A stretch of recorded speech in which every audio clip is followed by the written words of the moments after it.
Szép dísze lehet egy igényesen berendezett akvárium. Nem mindegy azonban, hogy mennyi és milyen hal kerül bele, nem beszélve a különféle levegőztető rendszerről és a növényekről. Kezdőknek adunk most ebben tanácsot.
Nagyon sokféle halat, illetve akváriumot találhatunk itt az üzletben nálatok.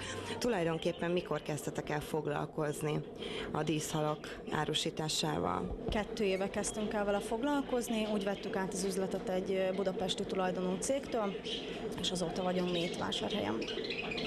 Utána is jártatok a díszhalaknak, vagy akkor már jártasok voltatok ebben a témában? Nem, én igazából akkor találkoztam először az akvarisztikával, amikor oda kerültem, mint munkavállaló, és ők próbáltak tanítani, illetve amit a tapasztalt akvaristák, amiket így mondtak, nagyon-nagyon sokat tanultam tőlük. Ezt folyamatosan kell tanulni, olvasni, internetet böngészni és a tapasztalatokat elsajátítani.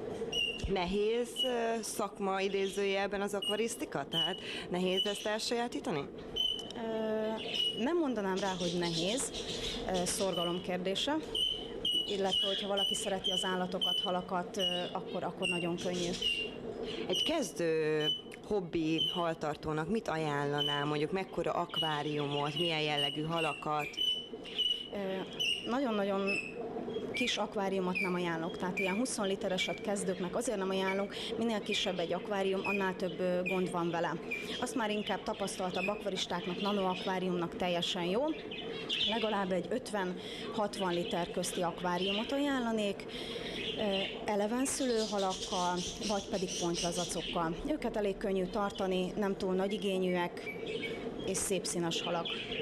Tehát ezek mutatósabbak? Ezek mutatósabbak, például a guppik, a szifók, a mollik, ezekből nagyon sok színváltozat van, akár a pirostól, a narancssárgán keresztül, az ezüst színűn át, mindenféle szín, mindenki megtalálja magának megfelelő színt és összeállítást, alulra mindenféleképp harcsákat, algaevőket, azokból is vannak kisebb testűek, nagyobb testűek, van, ami itt esetleg ott a hátam mögött látható nagy algaevő, ő akár 40-50 centire is képes lenne megnőni, úgyhogy ő neki viszont azért már a 3-400 literes akvárium ajánlott, tehát ez az 50-60 literes, amit kezdőknek szoktunk javasolni. Tehát ebben a kis testű algaevők azok, amelyek inkább valóak. Így van közöttük olyan, amilyen 5-8 centire nő, nagyon szépen tisztítja a fonalalgát, a levelekről is szépen, tehát ő akár a növényzetet is nagyon szépen szépen rendbe tudja tartani.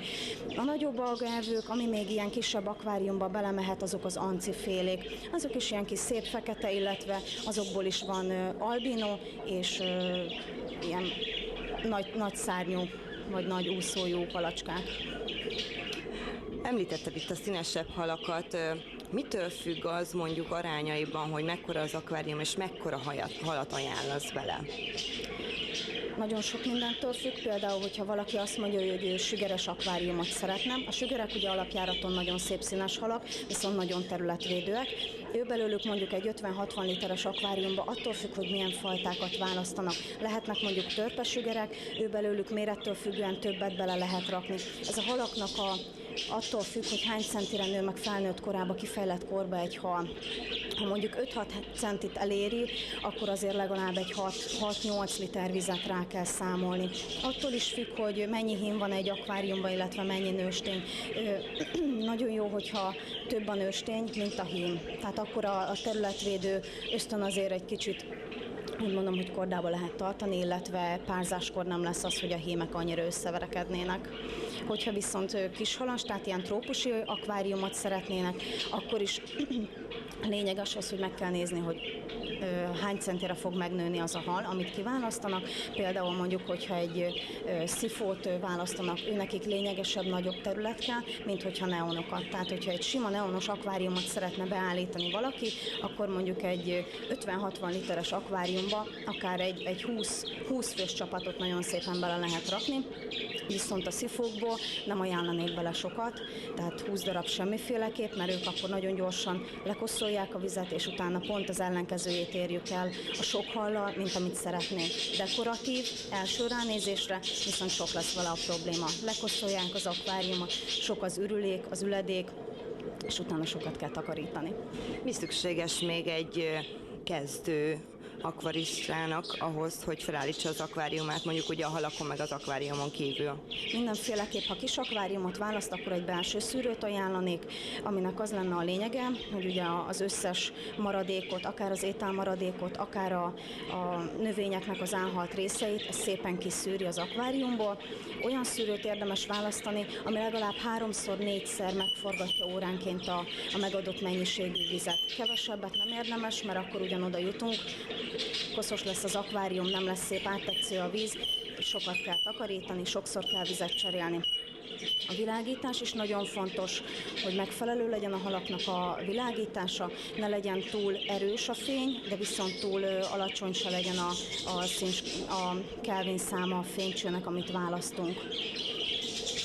Tehát, hogyha mondjuk én össze szeretnék most állítani egy akváriumot, akkor melyek lennének azok a halacskák, illetve kiegészítők, amiket ajánlanám most per pillanat bele? Jó, mondjuk akkor vegyünk egy komplett akváriumot, abban már benne van a szűrő, benne van a fűtő, ami ilyenkor télen nagyon-nagyon fontos, és benne van a világítás. A komplett akváriumoknál általában a világítás az úgy van megadva, hogy annak az 50, illetve 60 literes akváriumnak teljesen jó lesz. Tehát azon változtatni elsősorban nem fog kelleni. Utána akkor kellene alá talaj mindenféleképp, az teljesen oda van bízva, hogy milyen talajt szeretnétek alá, a feketétől, a fehéren keresztül, a rózsaszínen át, mondhatnám azt, hogy a kék és a piros árnyalatokon keresztül bármi megtalálható. Ki kell választani, hogy milyen halat szeretnél bele. Ha mondjuk neonhalat szeretnél, akkor semmiféleképp nem ajánlok fehér vagy nagyon világos színű kavicsot. Őnekik az a színál jó, hogyha egy kicsit sötétebb és enyhébb világítással van megvilágítva, akkor nagyon szépen kihozza a neon színeit. Növényeket ajánlanék bele, 50 literesbe nem mondanám, hogy túl kell zsúfolni, tehát egy 3-4 növény, és utána majd meglátjuk, ahogy szépen beindul az akvárium, egy kicsit érik az akvárium, utána érdemes még talán növényeket betelepíteni, de attól függ, hogy milyen halak vannak benne.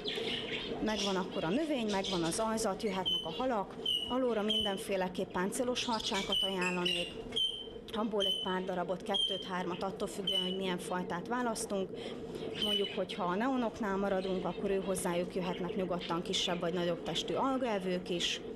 ővelük nem lesz probléma, nem fognak összeveszni, nem fogják egymást megcsipkedni, és akkor utána még, amit esetleg, hogyha a pontlazacoknál maradunk, akkor lehet belőlük kisebb testű rajhalakat. Mindenféleképp, hogyha rajhalakat választunk, akkor legalább egy 6-8 fős csoportot válogassunk össze, akkor érzik magukat jól. Nem lesz az, hogy elhúzódnak a többieknél, nem érzik magukat egyedül, úgy fog szépen mutatni az akváriumunk. Ha viszont elevenszülőket válogatunk hozzájuk, akkor pedig legalább úgy, hogy egy hímre 2 nőstény azért jusson, hogy meglegyen a csapatszellem, és jól érezzék magukat. Ne legyen itt is az, hogy megvadul mondjuk a hím, mert nincs neki párzótársa, illetve párja, és akkor utána mondjuk ő fölbolygatja az egész akváriumot, neki megy a többieknek, megcsipkedi, akkor megint oda jutunk, hogy nem lesz jó az akváriumunk. Milyen jellegű növények kerülhetnek az akváriumba? Növényekből teljesen oda van bízva, attól függ, hogy mennyire napfényes helyre rakjuk. Vannak kevésbé fényigényes növények, és vannak olyan növények, amik nagyon is igénylik a fényt. Ezt meg kell nézni, hogy hova kerül az akvárium, mennyire lesz sötét, kap-e esetleg természetes fényt, vagy csak simán a fénycsővel fogunk rá világítani. Ami még nagyon fontos a világításnál, hogy napi 8-10 órát elég rá világítani. Tehát éjszakára a halaknak is le kell, hogy kapcsoljuk a villanyt. Nagyon sokan szokták kérdezni, hogy egész nap menjen rá a világítás, semmiféleképp, őnekik is szükségük van pihenésre. Tehát a nappal és az éjszakának el kell, hogy válasszuk őket. Nappal legyen nekik fény, éjszakára pedig ugyanúgy, ahogy nekünk szükségünk van a pihenésre, ők is szépen leülnek az aljára, és akkor ők ott pihennek. Vannak-e különböző problémák, amik felléphetnek ilyenkor az akváriumoknál? Mondjuk esetleg halbetegségekre gondolok itt, vagy az akváriumnak valamilyen problémájára, lekoszosodik ilyesmi, mi az, ami ilyenkor előfordulhat? Vannak, nagyon gyakori az, hogy túltelepítjük az akváriumot, ennek következtében sok üledék keletkezik, a szűrőnk pedig nem képes kitisztítani az akváriumot. Első és legfontosabb, hogy ne telepítsük túl az akváriumokat, inkább legyen benne kevesebb hal, de legyenek szépek és egészségesek. A szűrőt mindenféleképp hetente a szivacsát érdemes kitakarítani, illetve az apró hozzátartozó kis alkatrészeket is. A vízcsere, hetente legalább 10%-os vízcserét szoktam én ajánlani.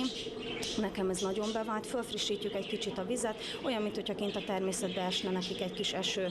A nagyobb vízcseréket azt érdemes havonta megcsinálni, és hogyha lehetséges, akkor olyankor az alját egy picit mozgassuk meg valamilyen leszívó kis eszközzel, hogy a talajból is kitakarítsuk a koszt, mert ez a 10%-os vízcsere nagyon jó, de a koszt nem tudjuk vele eltávolítani. Tehát az nagyon-nagyon fontos, hogy az alját is megmozgatjuk, amikor takarítjuk az akváriumot.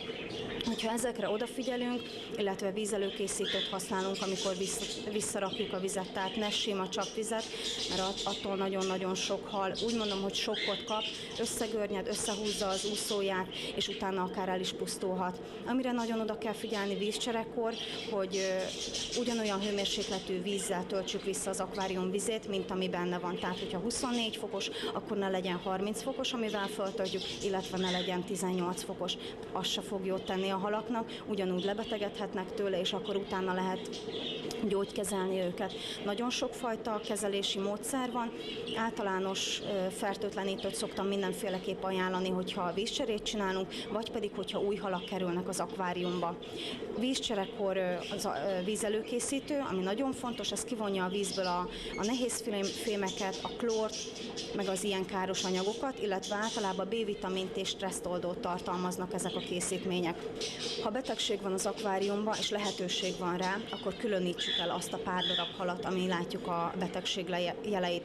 A legjellemzőbb a darakor, amikor szó szerint olyan, mintha búzadarába beleforgattuk volna a halacskákat, olyankor őket el kell különíteni. Attól függően van rájuk kezelés, hogy aranyhalról, pontlazacokról, vagy pedig elevenszülő halakról beszélünk. Ennek mind-mind külön gyógyszereket lehet rá használni. Ami nagyon fontos ilyenkor náluk, hogy egy picit a hőmérsékletet emeljük meg 2-3 fokkal, 3-4 napig tartsuk azon a hőmérsékleten, kezeljük le őket gyógyszerrel, majd szépen lassan hűtsük vissza az akvárium vizének a hőmérsékletét 24-25 fokra, és hogyha eltávolodott róluk ezek a kis daraszerű pontok, illetve látszik rajtuk, hogy újra elevenek, szépen úsznak, nincs velük probléma, akkor visszarakhatjuk az akváriumba. Ha viszont nincs arra lehetőség, hogy külön ilyen karanténmedencét hozzunk létre, akkor sajnos a többi halnak is meg kell kapni ugyanezt a gyógyszeradagot, ami viszont nem biztos, hogy ő nekik annyira jót tesz.